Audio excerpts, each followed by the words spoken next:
Ya, parsial itu artinya pengangkatan terjadi hanya sebagian, tidak lengkap. Jadi mungkin yang dimaksud adalah orang-orang yang setia sampai akhir dulu diangkat duluan. Jadi tidak semua orang percaya diangkat. Nah, nanti yang tinggal itu adalah orang-orang yang orang percaya yang kurang rohani, kekudusannya kurang terjamin. Nah, itu nanti baru diangkat di pertengahan. Pertanyaan saya, masa Yesus datang dua kali datang, ya, nggak bisa gitu ya. Nah, jadi sekali lagi dari eh, 6 pandangan ini, sekali lagi bagi saya itu keyakinan. Nah, saya meyakini premil ya, karena pertanyaannya siapa yang bisa tahan ya. Nah, di premil maupun parsial itu, premil maupun dispensasional itu berpegang pada wahyu berapa itu ya, Tuhan melindungi kita dari masa kesusahan besar.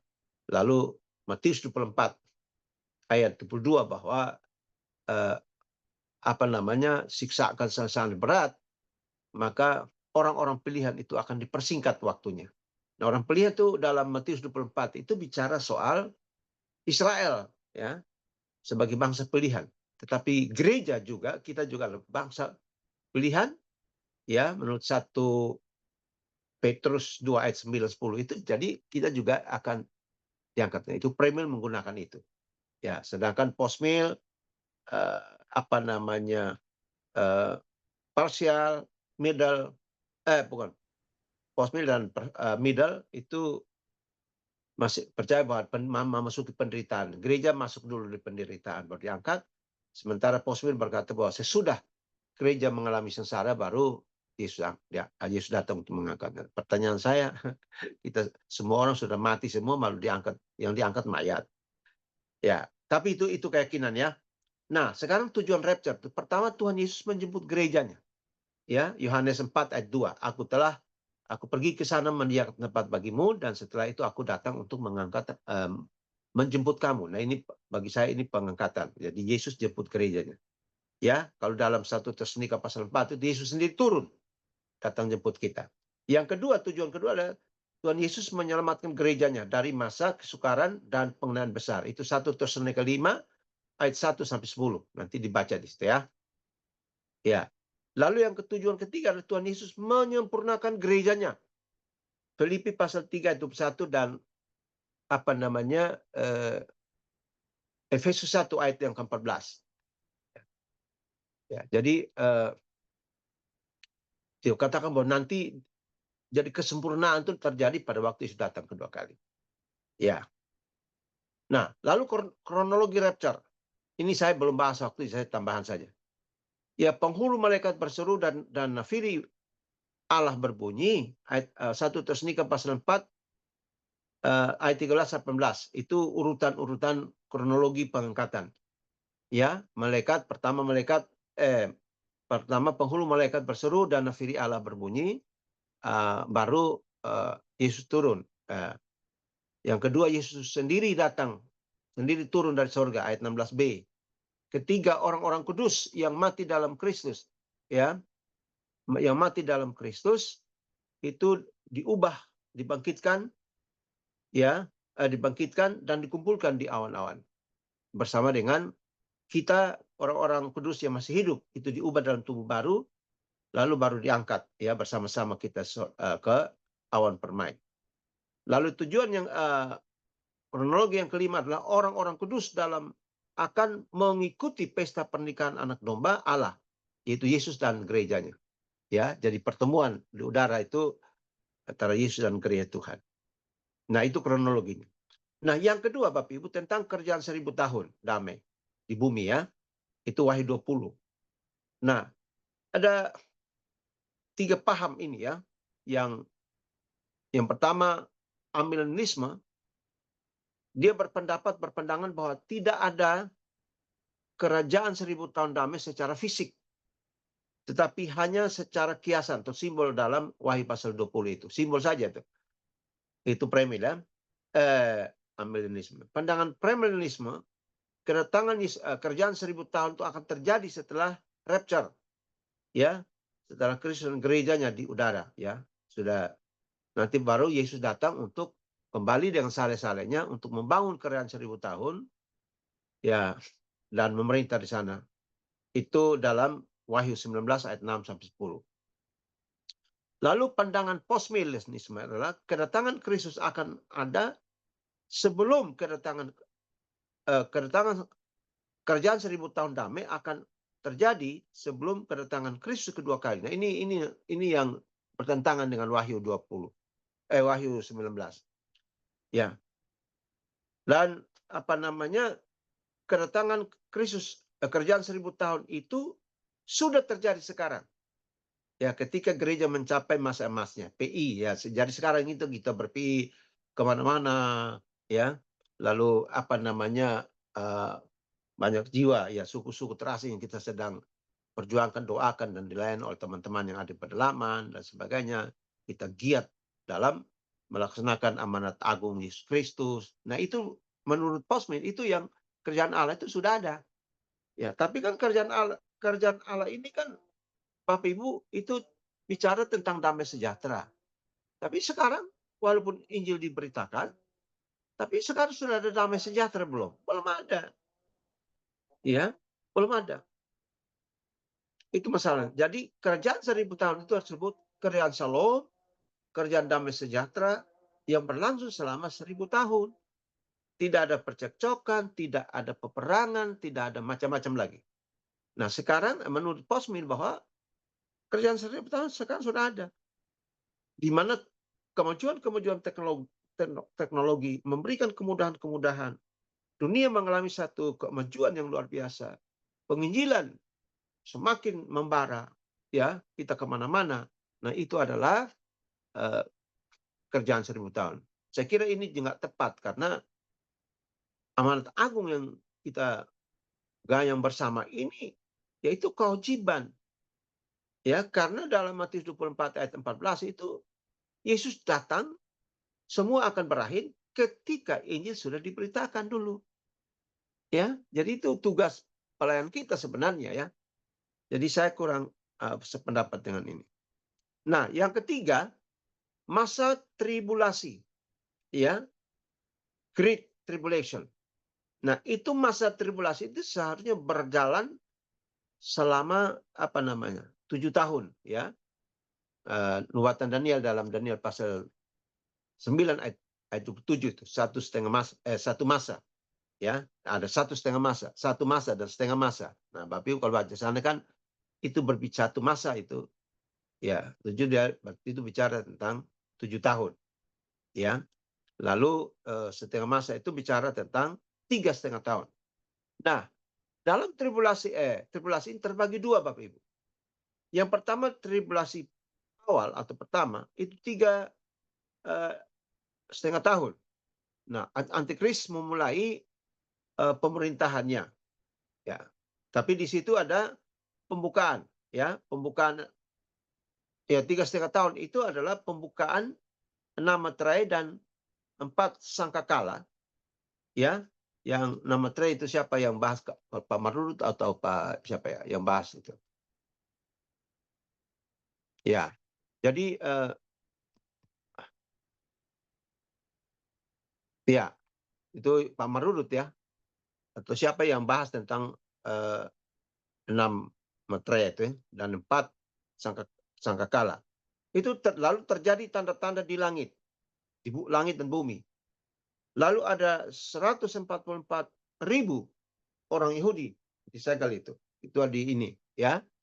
Nah, 144.000 orang ini diklaim oleh gereja apa tuh? Saksi Yehova bahwa itu semua orang dari berbagai agama. Nah, ini salah. Agama Kristen, agama Yahudi dan agama Islam, semua agama. Orang-orang itu dihitung 144.000. Ya, tapi ini sebenarnya itu menuju kepada 144.000 menuju pada orang-orang Yahudi, bukan agama-agama lain. Nah, lalu masa tribulasi kedua, 3,5 tahun kedua, itu yang disebut Great Tribulation. Mengapa? Karena antikris memulai memerintah dan itu secara diktator. Jadi mata uang dunia disatukan, ekonomi disatukan, ya militer disatukan, agama disatukan. Jadi agama dunia, militer dunia, ekonomi dunia dikuasai oleh antikris. Nah ini yang mempersulit ya banyak orang. Sebagaimana yang Pak Marul sudah sampaikan pada Wahyu 13 waktu 2 hari lalu, beberapa hari lalu. Ya, jadi itu yang akan terjadi. Ini mengalami penderitaan yang luar biasa. Nah, sehingga saya mau bertanya, kalau itu terjadi dan gereja belum diangkat, siapa yang bertahan itu loh? Ya, saya kayaknya secara pribadi saya nggak bisa. Ya kan? Banyak orang akan murtad. Banyak orang Kristen akan meninggalkan imannya karena dahsyat. Secara diktator, penyiksaan dan lain sebagainya. Ya. Nah, jadi menurut saya pendapat Paul Smith dan apa Middle itu tentang pengangkatan gereja, saya agak kurang. Boleh juga mereka bisa juga pakai firman Tuhan betul. Ya, tapi pertanyaannya siapa yang mau bertahan itu masalah. Itu tentang kerjaan 1000 tahun. Nah, Yesus datang untuk apa? Kerjaan 1000 tahun itu akan terjadi masa sengsara besar. Ya, ekonomi dunia dikuasai, militer dunia dikuasai. Jadi satu, agama dunia satu agama. Ya, dan di bawah perusahaan antikris seperti itu. Ya, dan itu juga akan terjadi pada masa ini.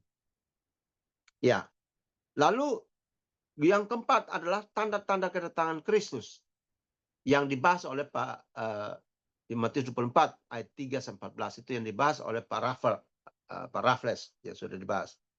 Nah, di situ kita menemukan itu tanda-tanda umum, ya, tanda-tanda umum yang akan terjadi, sudah terjadi, sedang terjadi, dan itu akan terus. Itu disebut tanda-tanda umum, ya sebelum kedatangan Yesus kedua kali. Ada Mesias palsu, Nabi palsu, ada peperangan yang seperti sekarang ini, itu sudah terjadi sekarang ini. Ya, ada kelaparan, ya. Dulu negara Afrika itu siapa? Mana itu yang tinggal rangkanya, tinggal tulangnya. Ya, karena mereka kelaparan yang luar biasa. Nah, tahun 98 Indonesia kelaparan. Ya, bahkan terjadi kelaparan dan sebagainya. Kita Indonesia juga lapar ini. Ya, lalu ada pengenaan besar-besaran, ada murtad, ya. Kemurtadan akan terjadi, pengenaan akan terjadi, itu luar biasa. Ya, itu membuat banyak orang murtad. Lalu apa lagi? Terjadi gempa bumi. Sudah terjadi belum? Sudah. Dan sedang terjadi dan akan terjadi. Ada tsunami. Ya, gempa bumi itu mengakibatkan tsunami. Kemarin baru kita dengar itu berapa? 8, sekian di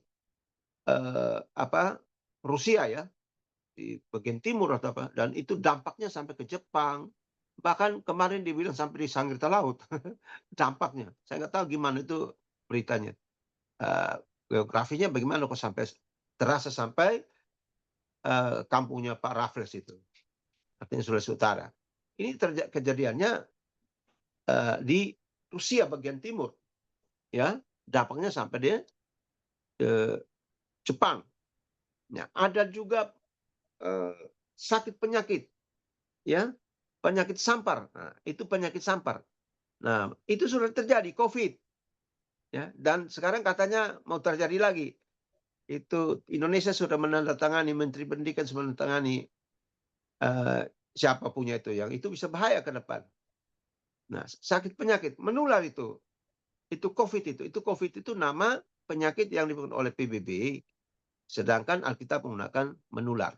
Nah, itu juga sudah terjadi jauh-jauh sebelumnya secara negara sepihak. Jadi ada negara-negara tertentu dapat. Nah, tapi 2019 ya itu seluruh dunia tanpa terkecuali.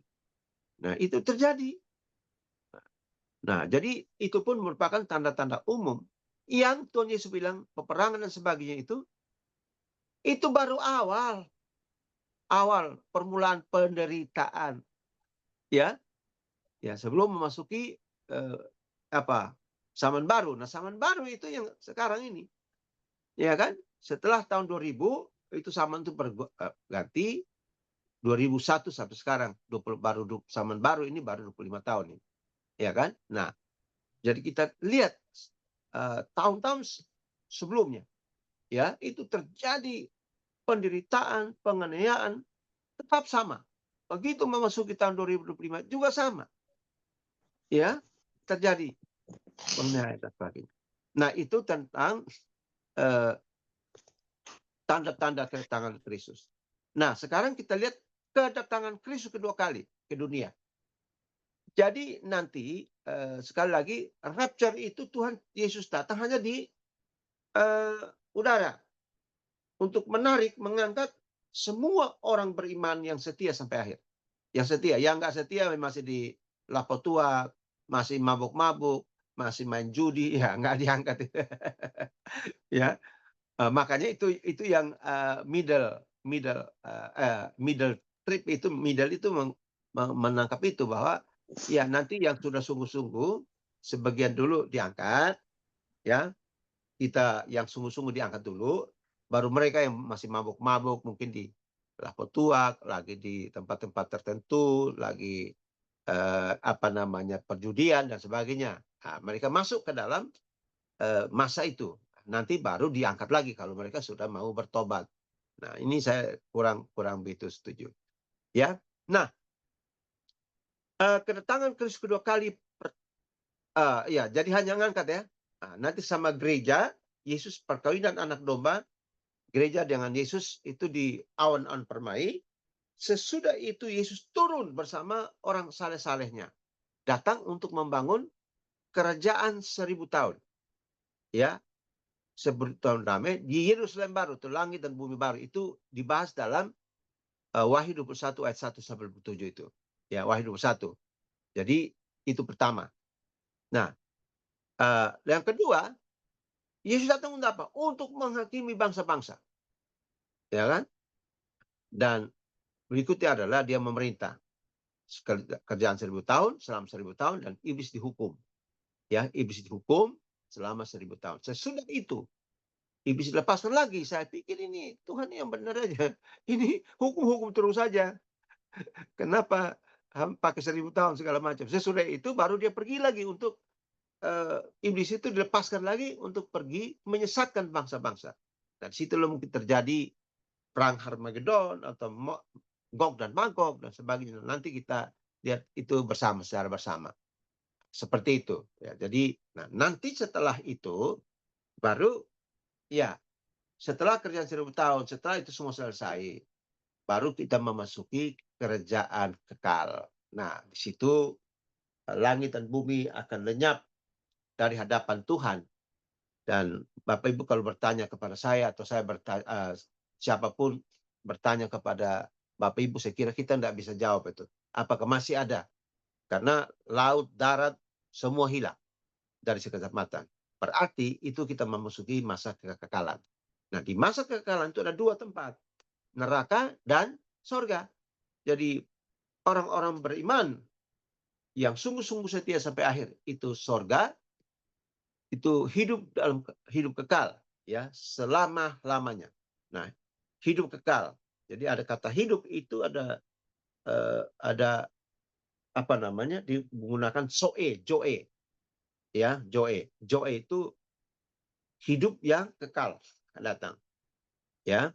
Nah, sementara ada kekal itu dipakai kata Plato menggunakan kata aion ya. Jadi soe, joe, aion itu hidup kekal.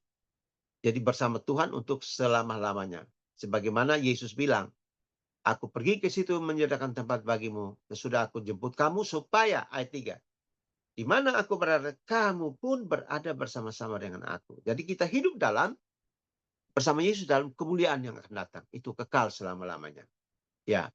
Sementara yang tidak percaya, Yesus itu mereka hidup menderita dalam neraka. Di neraka orang tidak mati. Tapi penderitaan kekal selama-lamanya. Ya, karena Yesus menggunakan neraka itu seperti dia menggunakan kata lautan. Ya, lautan ya Bapak Ibu. Ya, lautan. Jadi itu seperti Wahyu pasal 21 ayat 8 itu. Mereka akan mendapat bagian dalam lautan yang menyala-nyala. Jadi bayangkan seperti ini laut. Laut ini bukan air lagi, tapi laut itu api.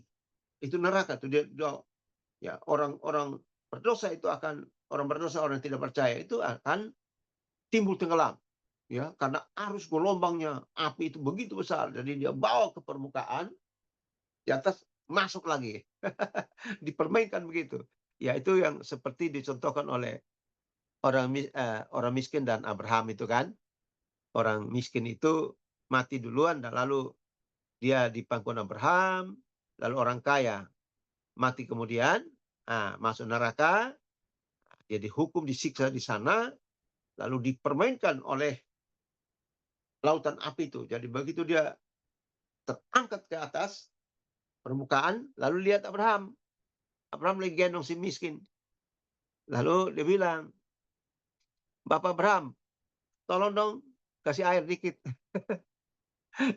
ya begitu lihat itu orang miskin di depan Abraham bilang Abraham Bapak tolong kirim orang dulu ke bumi kasih tahu keluarga saya supaya mereka tidak seperti saya Abraham bilang engkau begitu kami begini tidak sama sekalipun seorang malaikat turun pun tetap sama saja jadi biarlah kau menderita di situ nah ini dahsyat Pak nah orang pikir bahwa neraka itu seperti sebuah cerita sampai orang bilang nggak apa-apa kok nanti itu tanggal benar atau tidak saya melayani seseorang praktisisme di atas pesawat saya bilang Bapak kalau percaya Yesus masuk surga dia bilang dia bilang sama saya apakah Anda sudah pernah ke surga ya lihat surga seperti apa lalu Anda mau suruh saya ke sana ya dia bilang begitu dia praktisisme itu artinya dia tidak beragama ya eh, dia hidup praktis-praktis saja baik-baik saja tidak pernah persoalan punya pergumulan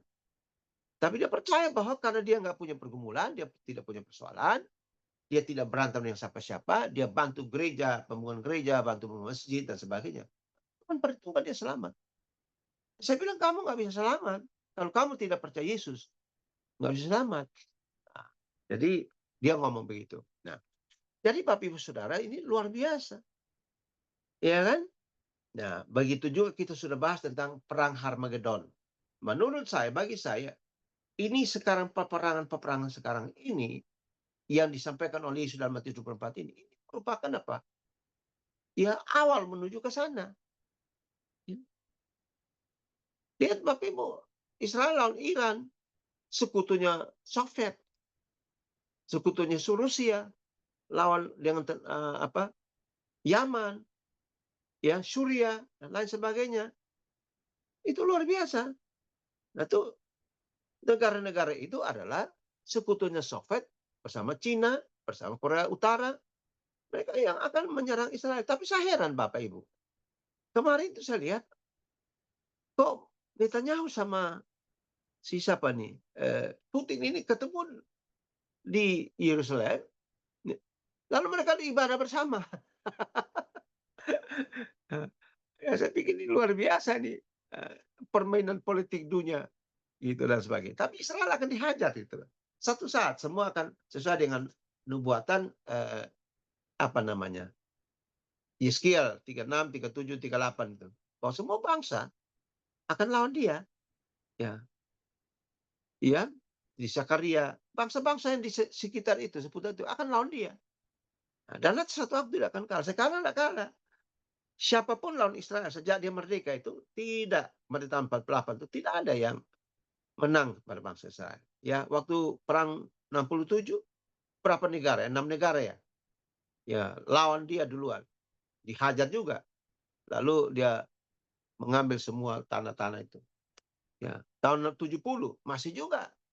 Dia hajar juga. Netanyahu bilang, dulu kami nggak punya senjata bagus, juga kami hajar kamu kok. Apalagi sekarang kami punya senjata yang canggih. Ya, Israel tetap menang. Itu dan sebagainya. Nah, lalu kita lihat peperangan-peperangan lain. Ukraina sama Rusia belum selesai. Sekarang China sama Taiwan yang saling mengancam. Lalu sempat ada India dan Pakistan agak berhenti sekarang. Lalu sekarang ini yang terjadi adalah Thailand sama Vietnam. Jadi apa yang dikatakan Yesus sudah itu terjadi benar. Sehingga tiap kali kita doakan bangsa, betul kita punya sebagai anak kita punya hak untuk meminta kepada Bapa. Kalau bisa minta perdamaian, ya, minta supaya peperangan dihentikan. Ya betul. Yesus itu yang menubatkan, Tuhan yang suruh kok. Siapa yang berani untuk menghentikan peperangan? Tidak ada. PBB pun sampai sekarang nggak bisa buat apa-apa. Ya, PBB tidak bisa buat apa-apa. Biar aja kamu perang aja lah. Yang bisa menghentikan peperangan itu hanya Tuhan Yesus. Ya, yang bisa menciptakan perdamaian itu hanya Tuhan Yesus. Dan itu sekarang terjadi, sedang terjadi dan akan terjadi. Itu yang dahsyatnya di situ, Bapak Ibu. Ya, dan lain sebagainya. Kita sudah bahas itu. Ya, mungkin ada bagian yang saya belum singgung, tetapi sekira sebagian besar kita sudah singgung. Sehingga saya mau katakan di akhirnya nanti bahwa semua yang kejadian ini, nubuatan-nubuatan ini bukan cerita dongeng. Bukan sekedar sebuah cerita, tapi ini fakta. Bukan slogan, ini fakta yang terjadi. Ya kan? Fakta. Nah, baik itu rapture, ya walaupun itu belum terjadi, tapi nanti akan terjadi. Ya, masa tribulasi itu akan terjadi. Kerjaan 1000 tahun itu akan terjadi. Ya, sesuai dengan pernyataan firman. Dasarnya firman Tuhan. Ya, belum lagi kita nanti lihat. Ya, kita main pasal berapa itu. Mulai 6 dan seterusnya. Waduh, dahsyat, Pak. Dan itu akan terjadi sebelum kedatangan Yesus Kristus yang kedua kali. Dan nanti baru Yesus bilang, aku segera datang. Ya. Itu pun kedatangan Kristus juga bukan yang kedua kali itu bukan slogan. Ya kan? Believe or not. Ya kan? Jesus is coming. Percaya atau tidak, Yesus tetap datang. Nah, apa yang dilakukan gereja sekarang? Ya, ini yang saya mau masuk dalam closing statement. Apa yang dilakukan oleh gereja sekarang, orang-orang percaya sekarang? Ya, pertama kita tingkatkan pelayanan, tingkatkan PI, ya, tingkatkan kegiatan-kegiatan amanat agung untuk mewujud nyatakan baru Yesus datang. Nah, sekarang kita juga tidak boleh menganggap remeh nubuatan-nubuatan ini, peristiwa-peristiwa yang sedang terjadi ini, ya, supaya kita siap sedia, ya, siap sedia seperti 5 anak darah yang bijaksana.